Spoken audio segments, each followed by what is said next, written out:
ખેડૂત ભાઈઓ, આજના આપણા આ વિશેષ એપિસોડમાં આપણે ચર્ચા કરીશું આવતી નવી ઉનાળુ સિઝનના મગફળીના વાવેતરની સાથે જોડાયેલા મુખ્ય મુદ્દાઓની. હવે વાવેતરની સાથે જોડાયેલા મુખ્ય મુદ્દાઓ એટલે સૌથી પહેલો મુદ્દો વાવણીનો સમયગાળો, બીજો મુદ્દો બિયારણનો, ત્રીજો મુદ્દો પાયાના ખાતરોનો. આ ત્રણ મુદ્દાઓ સૌથી અગત્યના હોય છે આપણી વાવણીની પાયાની માહિતી સાથે જોડાયેલા.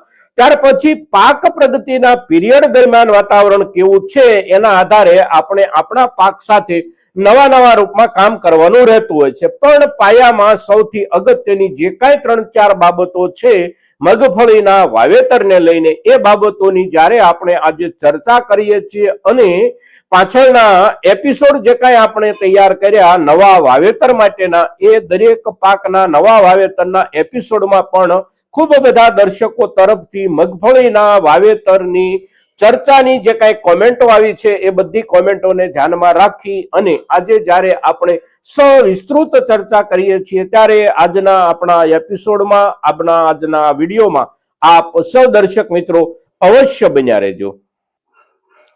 નમસ્કાર ખેડૂત મિત્રો, જય કિસાન, જય ભારત. ખેડૂત ભાઈઓ, મોટા ભાગે આપણા જે કોઈ પાક અને વાવેતરો એવા હોય કે જેને બે સિઝન આપણે લઈ શકતા હોઈએ, ચોમાસા ઉપરાંત અર્ધ શિયાળુ કે ઉનાળુ, આ સિઝનમાં પણ આપણે જેનું વાવેતર કરી શકતા હોઈએ એવી જે કોઈ પાક પેદાશો આપણી હોય, એ પાક પેદાશોમાં ચોમાસાની ઋતુ દરમિયાન આપણે વાવેતર કર્યા પછીનું જે ઉત્પાદન આપણને મળ્યું હોય, એ ઉત્પાદનના બજાર ભાવની સ્થિતિ એકંદર આપણા માટે સંતોષજનક રહી હોય તો આપણે નવી સિઝનના વાવેતરમાં થોડો વધારે ઉત્સાહ બતાવતા હોઈએ છીએ. એવી જ રીતે એ જ પાક અર્ધ શિયાળુ કે ઉનાળુ ઋતુ દરમિયાનના વાવેતર પછીના ઉત્પાદનના આપણને એકંદર સારા ભાવ મળ્યા હોય, વાજબી ભાવ મળ્યા હોય, તો ચોમાસામાં આપણે જ્યારે એનું વાવેતર કરવાનું થાય ત્યારે આપણો વાવેતર વિસ્તાર અને વાવેતરનો ઉત્સાહ થોડો અવશ્ય વધતો હોય છે. મગફળીમાં આ વર્ષે આપણી સ્થિતિ એકંદર એવી દેખાઈ રહી છે કે ચોમાસાનું આપણું જે કાંઈ ઉત્પાદન હતું, એ ઉત્પાદનના આપણને તેજીના લેવલે ભાવ ન મળ્યા હોય તો પણ એકંદર વ્યાજબી ભાવથી આખરે આપણી મગફળી જ્યારે વેચાતી થઈ ગઈ છે અત્યારે, ત્યારે એના પ્રત્યાઘાત રૂપે નવા વાવેતરનો ઉત્સાહ આપણા ખેડૂત સમુદાયમાં અવશ્ય બનશે. જે ખેડૂતો પાસે મગફળીના વાવેતરને લાયક જમીન હોય અને સમગ્ર પીરિયડ દરમિયાન એટલે કે પાક પીરિયડ દરમિયાન પૂરતું પાણી મળવાની સંભાવના હોય, આવા વિસ્તારના ખેડૂતો આપણા મગફળીનું વાવેતર અવશ્ય કરશે અને મગફળીના વાવેતરની શરૂઆત જે કાંઈ કરવાની હોય એને હવે જાજો સમય જ્યારે બાકી નથી રહ્યો ત્યારે આપણે શરૂઆત કરીશું સમયથી. વાવણીનો જે કાંઈ સમય છે એ સમય કયો ગણાય? તો આજે જ્યારે આપણે ચર્ચા કરી રહ્યા છીએ ત્યારે આજે તારીખ છે 29 ડિસેમ્બર 2025 અને વાર છે સોમવાર. ડિસેમ્બર મહિનાનો લગભગ આપણે જોઈએ તો હવે છેલ્લા દિવસો ચાલી રહ્યા છે. 2 દિવસ ડિસેમ્બર મહિનાના બાકી રહ્યા છે અને ત્યાર પછી આપણે 2026ના વર્ષમાં દાખલ થઈ જઈશું અને જાન્યુઆરી મહિનો અર્ધે પહોંચે ત્યાર પછીનો સમયગાળો એટલે ઉનાળુ વાવેતર માટે આપણી મગફળીના વાવેતરનો યોગ્ય સમયગાળો. હવે મગફળી એક એવો પાક છે આપણો કે એને આપણે અર્ધ શિયાળુ પાક તરીકે પણ વાવતા હોઈએ છીએ કેટલાક ખેડૂતો, અને આપણે કેટલાક ખેડૂતો ઉનાળુ પાક તરીકે પણ એને વાવતા હોઈએ છીએ. એના વાવેતરના સમયગાળાને બહુ જાજો સંબંધ એના ઉત્પાદન સાથે નથી હોતો, પણ આપણે જ્યારે વાવેતર કરીએ ત્યારે મગફળીના પાકને જ્યારે આપણે ઉપાડવાનો થાય ત્યારે વાતાવરણ કેવું રહેશે એના આધારે આપણે વાવેતર કરવાનું રહેતું હોય છે મગફળીનું.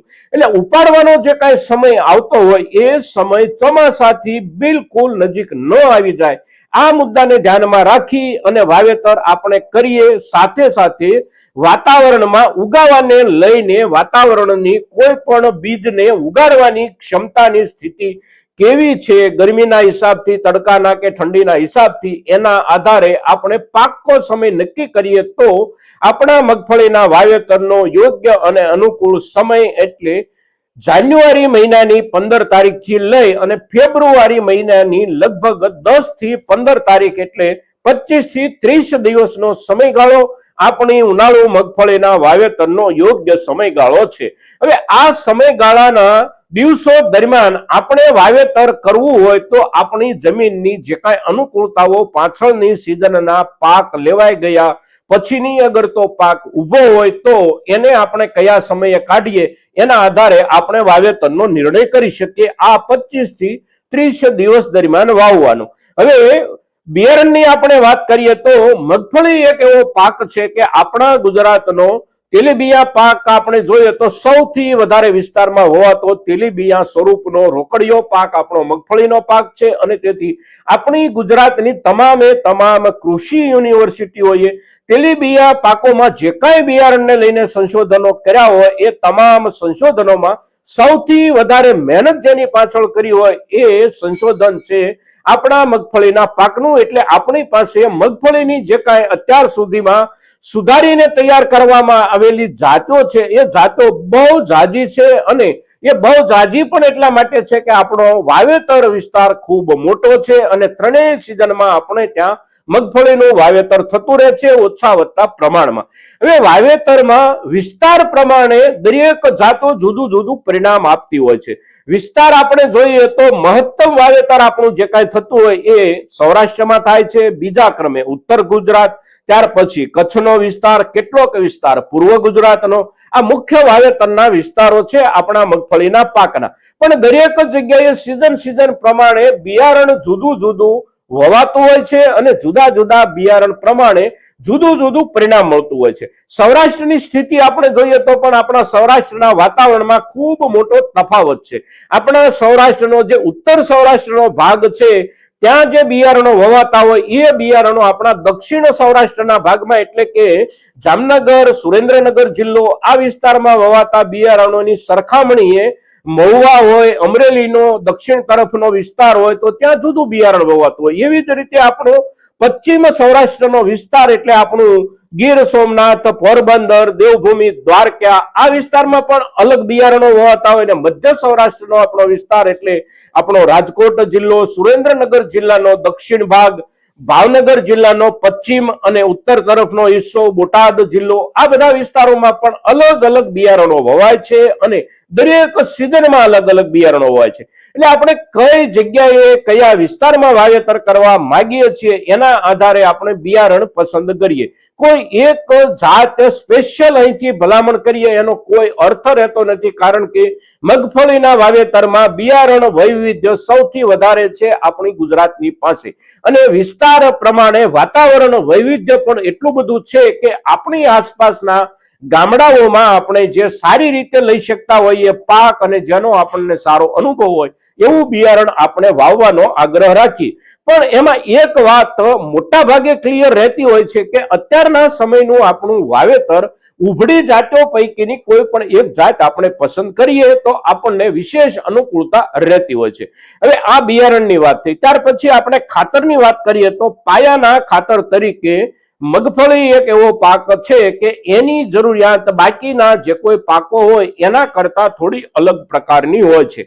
અલગ પ્રકારની જે છે એનું કારણ એ છે કે આપણી મગફળી એ એક કોમ્પ્લિકેટેડ એટલે કે બહુ જ સંકુલ પાક છે. સંકુલ એટલે કે એમાં ખૂબ બધા જુદા જુદા સ્વરૂપમાં ઉત્પાદનો તૈયાર થતા હોય છે. એમાંથી ઘાસચારો પણ બને છે અને એના જે દાણા છે એમાંથી પ્રોટીન આધારિત તેલ આપણને મળતું હોય છે.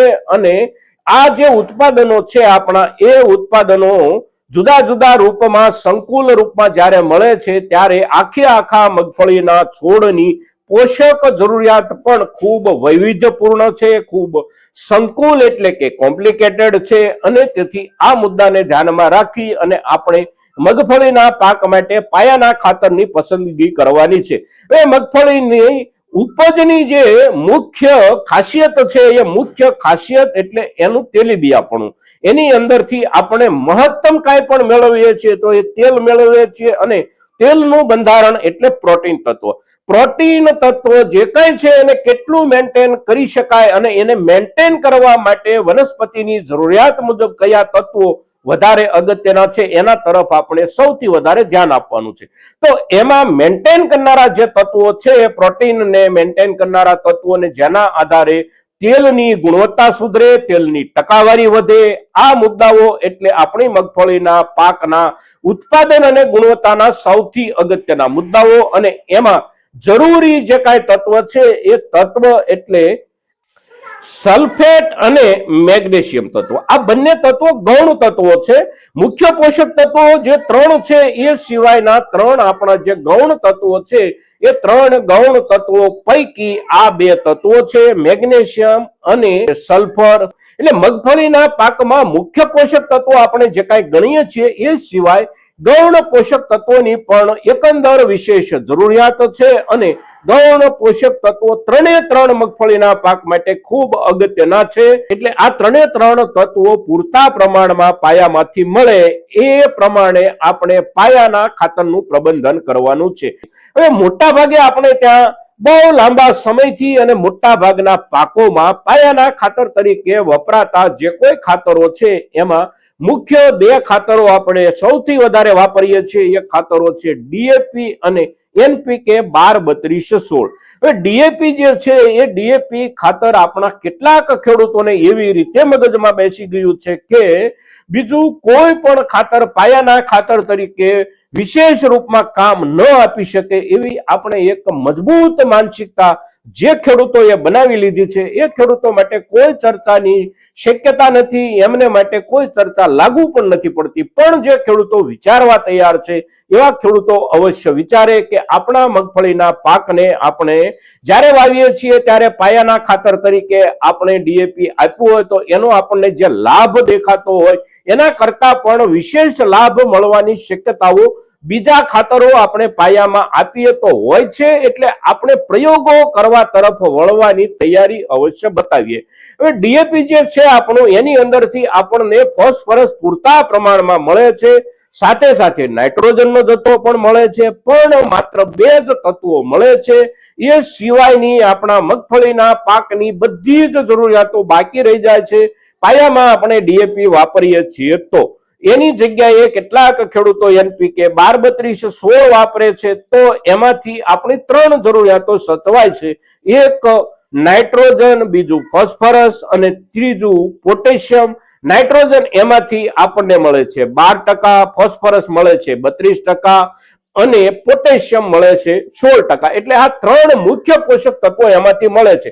પણ 3 ગૌણ પોષક તત્વો બાકી રહી જાય છે. અને 3 જે ગૌણ પોષક તત્વો બાકી રહી જાય છે એની પૂર્તિ પછી આપણે પાયામાં બીજા કોઈ પણ ખાતરના રૂપમાં જો કરીએ તો આપણી મગફળીની જરૂરિયાત સચવાય રહે. પણ આપણે ન કરીએ તો એ જે ઘટ રહે છે એ ઘટ અવશ્ય રહેતી હોય છે અને છેક સુધી રહેતી હોય છે.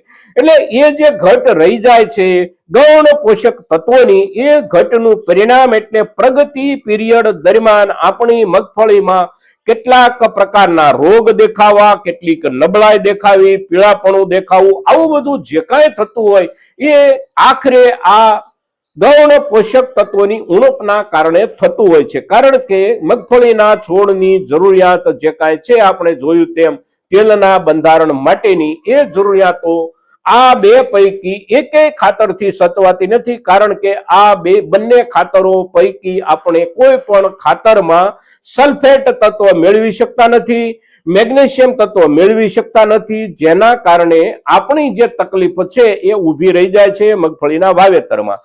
એટલે આ જે મુદ્દાઓ છે એ મુદ્દાઓને ધ્યાનમાં રાખી અને પાયાના ખાતરની આપણે પસંદગી કરવી હોય તો સિંગલ સુપર ફોસ્ફેટ ખાતરનો જો આપણે ઉપયોગ કરીએ તો સિંગલ સુપર ફોસ્ફેટ ખાતરની ખાસિયત મગફળીના વાવેતરમાં સૌથી વધારે અનુકૂળતા વાળી એની ખાસિયત એનું બંધારણ છે. સિંગલ સુપર ફોસ્ફેટમાંથી આપણને ફોસ્ફરસ જે મળે છે એ મળે છે 16%. ત્યાર પછીના 2 ગૌણ પોષક તત્વો એમાંથી પૂરતા પ્રમાણમાં મળે છે ને જેની જરૂરિયાત આપણા મગફળીના છોડને હોય છે. હવે 2 જે ગૌણ પોષક તત્વો મળે છે એ બંને પોષક તત્વો એટલે એક કેલ્શિયમ અને એક સલ્ફેટ. પણ આપણે સિંગલ સુપર ફોસ્ફેટ વાપરીએ છીએ તો પણ એમાં એક તત્વ અવશ્ય આપણને ઘટતું રહી જાય છે અને એ તત્વ છે ગૌણ પોષક તત્વ તરીકે મેગ્નેશિયમ તત્વ.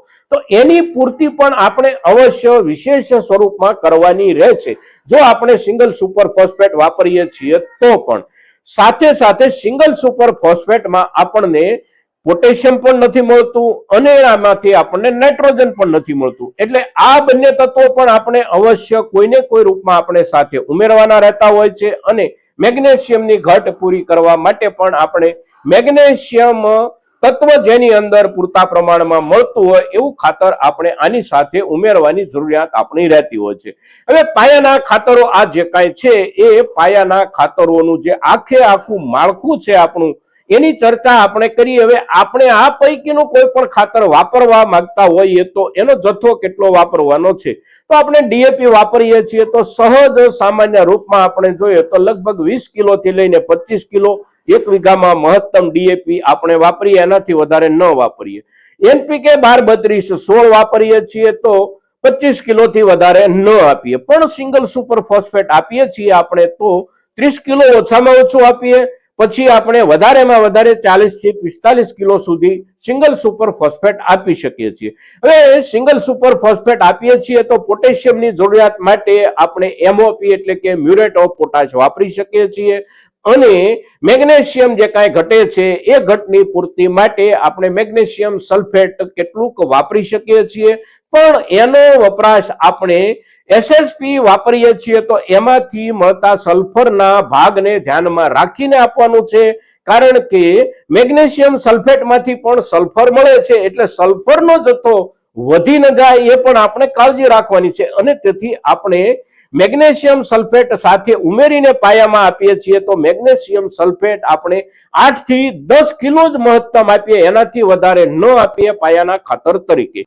હવે આપણી 3 અગત્યની ચર્ચાઓ એટલે વાવણીનો સમય, બિયારણની જાત અને પાયાનું ખાતર. આ 3 મુદ્દાઓની ચર્ચા કર્યા પછી આપણી અત્યારના સમયની જરૂરિયાત એટલે બિયારણને પટ આપવાનું કામ. બિયારણ મગફળી આપણો એવો પાક છે કે જમીનની ફૂગની સૌથી વધારે અસર આપણા મગફળીના પાકને થાય છે. કારણ કે મગફળીનું જે કાંઈ ઉત્પાદન છે આપણું એ જમીનની અંદરથી જ આપણે મેળવવાનું છે. અને તેથી જમીનની અંદર જમીનજન્ય ફૂગ જે કાંઈ હોય એમાંથી જુદા જુદા પ્રકારના જે કાંઈ જીવજંતુઓ આપણા મગફળીના છોડ માટે નુકસાનકારક પેદા થતા હોય એ જેટલા આપણે નિયંત્રિત રાખી શકીએ એટલી આપણી મગફળીની ઉપજ વધે અને આપણી મગફળીની ક્વોલિટી વધે. એટલે એને માટે આપણે જમીન માવજત પણ અવશ્ય આપીએ અને બીજ માવજત પણ અવશ્ય આપીએ.